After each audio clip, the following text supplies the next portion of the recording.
Puji nama Tuhan, Shalom, selamat pagi Bapak Ibu. Apa kabarnya pagi hari ini? Wow, tetap luar biasa ya. Iya. Hari ini kita akan belajar bersama-sama. Kita akan menangkap bersama-sama apa yang menjadi pesan Tuhan di dalam kehidupan setiap kita. Karena saya percaya setiap kita rindu untuk terus diperlengkapi, katakan amin Bapak Ibu. Rindu untuk terus mengalami pertumbuhan iman di dalam kehidupan setiap kita. Nah, pagi hari ini kita akan belajar bersama-sama apa yang menjadi pesan Tuhan di dalam kehidupan setiap kita. Pesannya adalah ketika kita mencoba mencurangi Tuhan. Ya. Ketika kita mencoba mencurangi Tuhan. Bapak Ibu yang terkasih di dalam nama Tuhan Yesus, apa yang terlintas dalam pikiran kita tentang pesan Tuhan ini? Ayo mari kita renungkan bersama-sama Bapak Ibu. Apa yang terlintas dalam pikiran kita berkaitan pesan Tuhan dalam minggu ini? Atau apa respon kita ketika pesan ini harus mendarat kepada setiap kita? Ya. Jangan-jangan kita tersinggung Bapak Ibu. Jangan-jangan kita marah. Jangan-jangan kita komplain ketika Tuhan memberikan pesan ini kepada setiap kita. Nah, kata mencurangi ini banyak pengertiannya. Kata mencurangi ini banyak istilahnya. Ya. Apalagi pengertian yang lainnya tentang kata mencurangi. Ternyata menipu Bapak Ibu. Membohongi, mengelabui, memperdaya, mengakali. Ya. Jadi ada banyak pengertian tentang kata mencurangi. Bisa menipu, bisa membohongi, bisa mengelabui, memperdaya, mengakali. Ya. Salah satu contoh yang kita bisa lihat di dalam Alkitab adalah tentang kisah Ananias dan Safira. Ya. Mereka menipu tentang penjualan tanah yang mereka jual. Tetapi hasilnya mereka tahan sebagian, itu kata Alkitab. Mereka tidak jujur. Mereka tidak mau nyatakan apa yang seharusnya mereka nyatakan. Dan apa yang terjadi, Alkitab katakan mereka harus kehilangan apa? Nyawa mereka. Itu akibat apa? Berpura-pura, menipu, membohongi. Bapak Ibu bisa baca di dalam Kisah Para Rasul pasal 5 ayat 1-11. Kita juga teringat dengan kisah kehidupan Yudas Bapak Ibu. Kita tahu Yudas melayani bersama-sama dengan Yesus. Salah satu murid yang Tuhan pilih sendiri kan. Namun apa yang terjadi? Ternyata gini, Yudas diam-diam menjual Yesus. Berarti selama mengiring Yesus ada kepura-puraan yang terjadi. Ada kepalsuan yang terjadi dalam kehidupannya. Saya sampaikan Bapak Ibu. Tuhan tidak pernah salah memberikan pesan ini kepada setiap kita. Justru kita harus menangkap apa tujuan Tuhan. Saya percaya untuk kebaikan kita semua. Tuhan mau meluruskan motivasi kita. Jadi jangan sampai ada yang tersinggung ketika Tuhan memberikan pesan ini kepada setiap kita. Saya pun jadi belajar mengoreksi ulang tentang pengiringan saya kepada Tuhan. Tentang mungkin pelayanan yang kita lakukan. Kan firman Tuhan mengatakan tidak ada yang tersembunyi di hadapan Tuhan. Betul Bapak Ibu ya? Artinya kita tidak bisa berpura-pura di hadapan Tuhan. Artinya kita tidak bisa bersandiwara di hadapan Tuhan. Ya. Seperti yang Tuhan ingatkan Bapak Ibu di dalam inti pesan Tuhan. Ini yang Tuhan ingatkan kepada setiap kita. Bagian awalnya saja Bapak Ibu ya. Dikatakan seperti ini. Tidak sedikit orang-orang percaya suka mencurangi Tuhan. Ya. Seperti apa contohnya? Sering mengatakan cinta sama Tuhan tetapi tidak berani melangkah lebih lanjut. Selanjutnya apa lagi? Memiliki keingintahuan akan Tuhan namun enggan mengikat komitmen dengan Tuhan. Hanya mau menerima berkat, hanya mau menerima janjinya saja. Namun untuk mengenal pribadinya, tunggu dulu.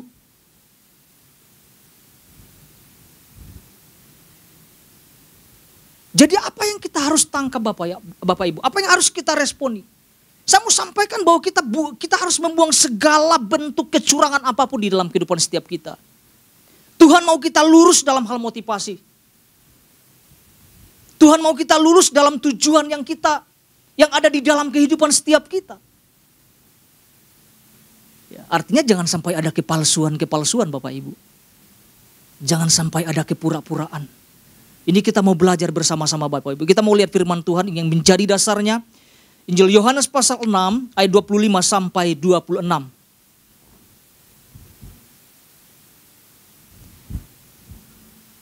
Yohanes pasal 6 ayat 25 sampai 26.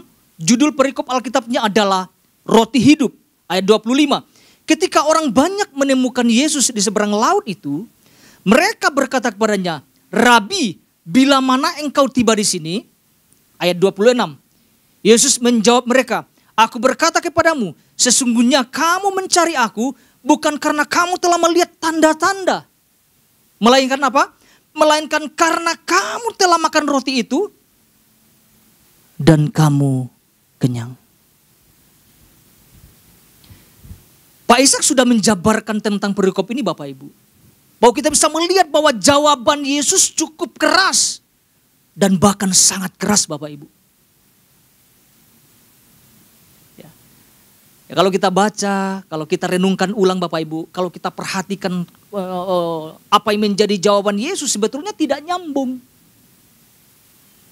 Dikatakan, "Rabi, bila mana engkau tiba di sini?" Kira-kira terjawab nggak dari pertanyaan itu? Yesus malah tegur loh. Yesus langsung menukik kepada poin yang dia mau sampaikan. Ya. Kalau mungkin saya gambarkan, mungkin Tuhan juga kesal lihat orang berbondong-bondong ini. Yesus memberikan teguran yang tajam. "Sesungguhnya kamu mencari aku bukan karena kamu telah melihat tanda-tanda, melainkan karena kamu makan roti itu dan kamu kenyang," dikatakan seperti itu. Teguran yang Yesus sampaikan bukan berarti Yesus tidak punya belas kasihan ya. Justru karena ia mengasihi jiwa-jiwa ini, makanya dia tegur untuk meluruskan motivasi mereka. Teguran kira-kira baik ya Bapak Ibu? Baik.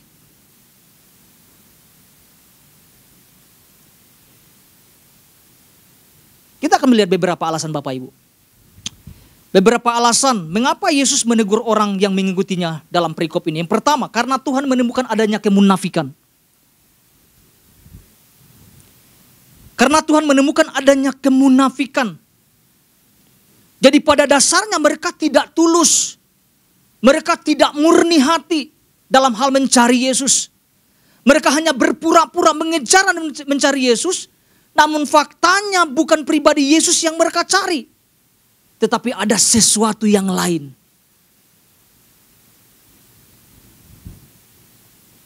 Ya. Kemunafikan ini ngeri-ngeri sedap Bapak Ibu. Ya. Yang tahu itu cuman pribadi kita, orang-orang percaya dan Yesus. Yang kedua. Alasan yang kedua karena mereka ini buta. Kenapa mereka dikatakan buta? Karena gini, mereka sudah melihat tanda-tanda yang sudah Yesus lakukan. Namun mereka tidak mau belajar untuk percaya. Bapak Ibu bisa baca dalam satu perikop itu. Mereka dibutakan oleh perut mereka sendiri. Dibutakan oleh keinginan mereka sendiri.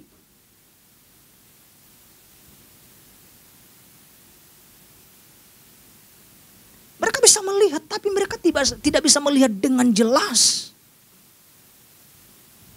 Yang ketiga, salah fokus Bapak Ibu. Salah fokus, mereka hanya mengejar sesuatu yang sifatnya sementara. Mereka hanya mengejar perkara-perkara jasmania saja, kepuasan sesaat. Namun melupakan sesuatu yang sangat penting di sini. Yaitu tentang keselamatan di dalam Kristus. Itu jauh lebih penting Bapak Ibu dari persoalan perut. Jangan sampai salah fokus Bapak Ibu. Jangan sampai kita mengiring Tuhan salah fokus. Menerima berkat itu tidak salah. Tapi yang terpenting adalah pribadi Tuhannya. Kalau kita dapat pribadi Tuhannya, ada bonusnya, ada berkat-berkatnya yang Tuhan kasih. Ada janji, ada penggenapan janji Tuhan yang terjadi.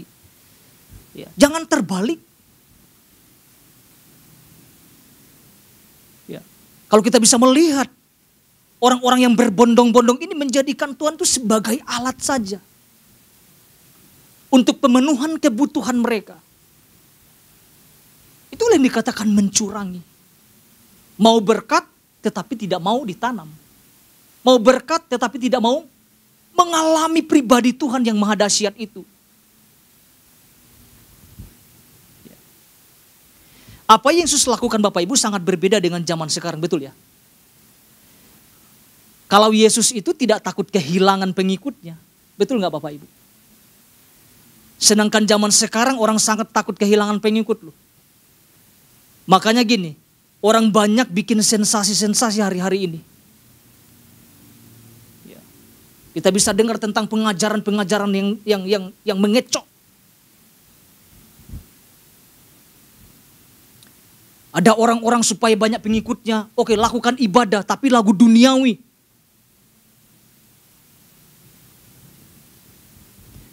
Melakukan pertemuan-pertemuan ibadah tetapi tanpa membahas firman Tuhan sedikit pun. Hanya kumpul-kumpul saja. Namun tujuannya tidak jelas. Ya Bapak Ibu, kalau ngomong tentang pengajaran, ada pengajaran, orang sedikit ikut.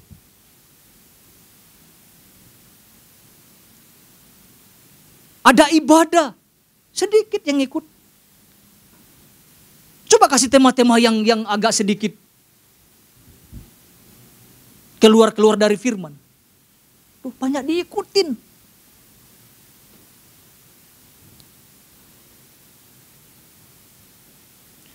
Tapi kita bisa melihat di sini, Tuhan tidak segan-segan untuk menegur orang-orang yang melakukan kecurangan. Ini teguran keras buat kita Bapak Ibu, buat saya juga. Ini pesan Tuhan datang agak berbeda dari minggu-minggu sebelumnya. Jangan-jangan gini, Tuhan sedang menemukan kita sedang melakukan itu.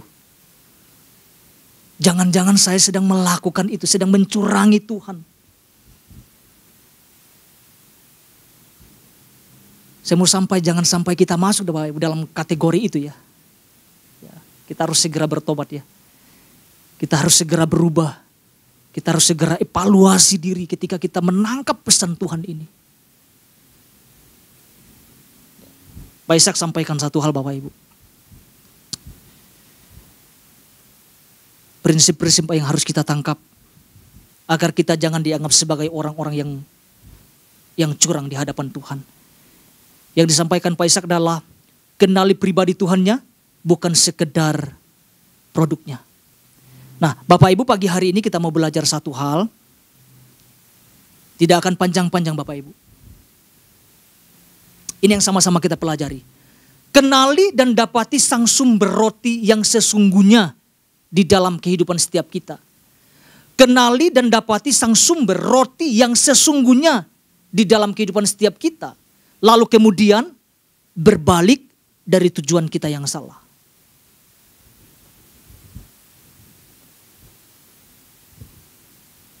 Karena ini salah satu yang sangat penting di dalam kehidupan setiap kita. Seharusnya ini yang perlu kita kejar dengan sungguh-sungguh tanpa ada kepalsuan. Yaitu mengenal dan mendapati pribadi Yesus dalam kehidupan setiap kita. Ayo kenali Tuhan dengan benar. Dapati Tuhan dalam kehidupan setiap kita. Dengan segenap hati Bapak Ibu. Ya. Pak Ishak memberikan contoh tentang perempuan Samaria di sumur Yakub. Bagaimana lewat perjumpaan itu mengubah seluruh kehidupannya. Karena apa? Karena dia mendapati Yesus. Karena dia mengenal pribadi Yesus dalam kehidupannya. Pengenalan yang benar itu akan membawa kita kepada pemahaman yang benar tentang Kristus. Jadi tidak salah mengejar, kita tidak salah fokus, tidak salah motivasi waktu kita datang. Karena ada pengenalan yang benar. Ya. Juga tentang Daud yang Pak Ishak sampaikan. Coba mari kita renungkan Bapak Ibu. Daud itu tidak sibuk dengan pribadi, dengan masalahnya. Ketika dia ada di lembah kekelaman, yang Daud lakukan adalah mencari Tuhan dengan segenap jiwanya.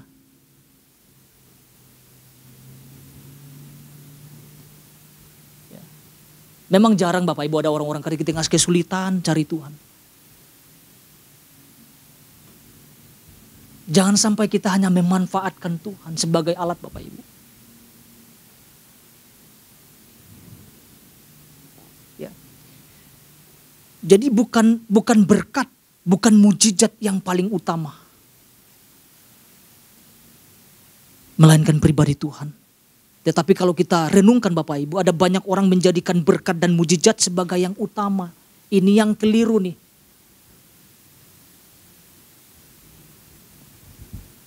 Gak dapat apa yang dicarinya, kecewa.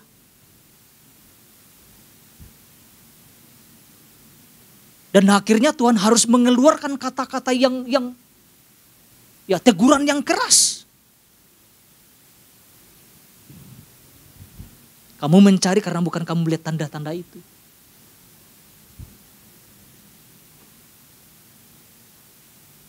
Tapi karena roti. Dan supaya perut kenyang. Mari kita lihat Bapak Ibu, Yohanes pasal 6. Kita lihat ayat 26, 35 dan 36 Bapak Ibu. Yohanes pasal 6 ayat 26, 35 dan 36. Demikian firman Tuhan. Yesus menjawab mereka, aku berkata kepadamu sesungguhnya kamu mencari aku bukan karena kamu telah melihat tanda-tanda. Melainkan karena kamu telah makan roti itu dan kamu kenyang. Ayat 35. Kata Yesus kepada mereka, akulah roti hidup. Barang siapa datang kepadaku, ia tidak akan lapar lagi. Dan barang siapa percaya kepada aku, ia tidak akan haus lagi. Yesus memberikan kuncinya Bapak Ibu. Ya. Ayat 36. Tetapi aku telah berkata kepadamu, sungguh pun kamu telah melihat aku. Apa yang firman Tuhan katakan? Kamu tidak percaya. Dari awal Tuhan sudah tahu Bapak Ibu.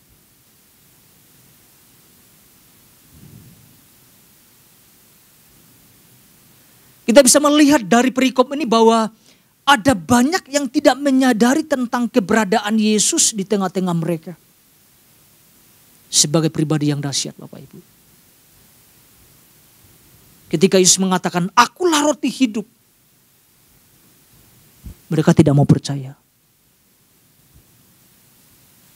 Mereka gagal memahami. Ya ini yang membuat terkecoh, akhirnya muncul kemunafikan, kepura-puraan, kepalsuan. Ketika Yesus berterus terang mengatakan akulah roti hidup, mereka tidak mau percaya.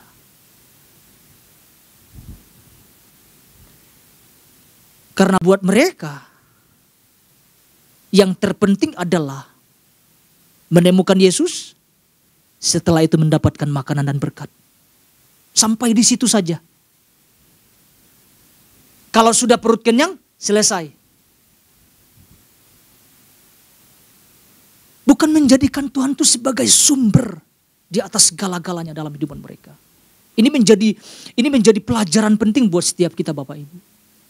Mari kita cek kembali pengiringan kita. Jangan sampai kita juga melakukan hal yang sama. Ketika Tuhan menyatakan dirinya akulah roti hidup, malah kita menyangkalnya. Karena gini Bapak Ibu, mereka itu sudah melihat mujizat loh di depan mata mereka. Apa yang Yesus lakukan di tengah-tengah mereka, mereka juga lihat. Ada mujizat yang luar biasa yang Tuhan nyatakan. Namun tidak membuat juga mereka percaya loh. Berarti tertutup, mata hatinya tertutup. Yang dimunculkan adalah kepalsuannya.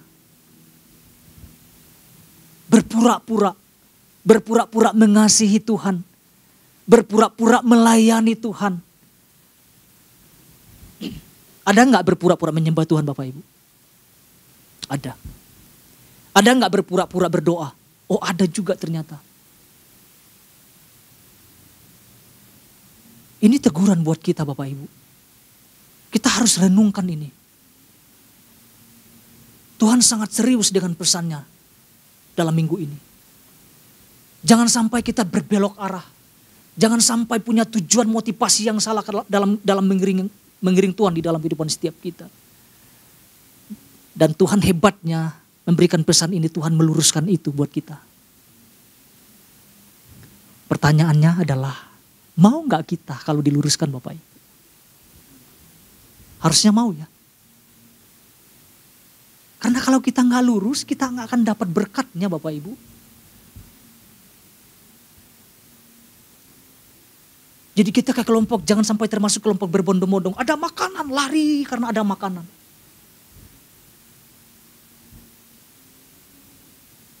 Berkat itu bonus loh Bapak Ibu. Waktu kita sungguh-sungguh mencintai, mengasihi Tuhan. Berkat itu bonus. Kita tidak akan pernah kekurangan apapun kalau kita melekat bersama dengan Tuhan. Kalau kita sungguh-sungguh Bapak Ibu. Jangan ada kepalsuan Tuhan aku mengasihi engkau. Faktanya tidak kan gitu. Ya saya juga takut Tuhan. Jangan sampai Tuhan temukan saya juga seperti itu Bapak Ibu. Makanya pesan ini menjadi penting buat setiap kita. Agar kita mengevaluasi kembali. Jangan-jangan kita berbelok. Ya. Jangan-jangan kita tanpa sadari, oh iya kita sedang mencurangi Tuhan dalam kehidupan setiap kita. Kita akan lihat Matius pasal 16 ayat 24 Bapak Ibu. Ini sebagai ayat penutup Bapak Ibu. Matius 16 ayat 24. Apa yang firman Tuhan katakan di sini? Lalu Yesus berkata kepada murid-muridnya, setiap orang yang mau mengikut aku, ia harus apa? Ia harus menyangkal dirinya, memikul salibnya, dan Alkitab mengatakan mengikut aku. Mau ikut Tuhan, mau mengasihi Tuhan, tapi gak mau sangkal diri, gak mau pikul salib. Nah itu juga yang menjadi keliru di dalam kehidupan setiap kita. Kalau kita mengasihi Tuhan, maka kita pun mau mengikul salib Bapak Ibu. Jadi satu hal ini yang dapat kita sama-sama pelajari. Kenali dan dapati sang sumber roti yang sesungguhnya dalam kehidupan setiap kita. Lalu kemudian berbalik dari tujuan kita yang salah. Tuhan Yesus memberkati kita semua.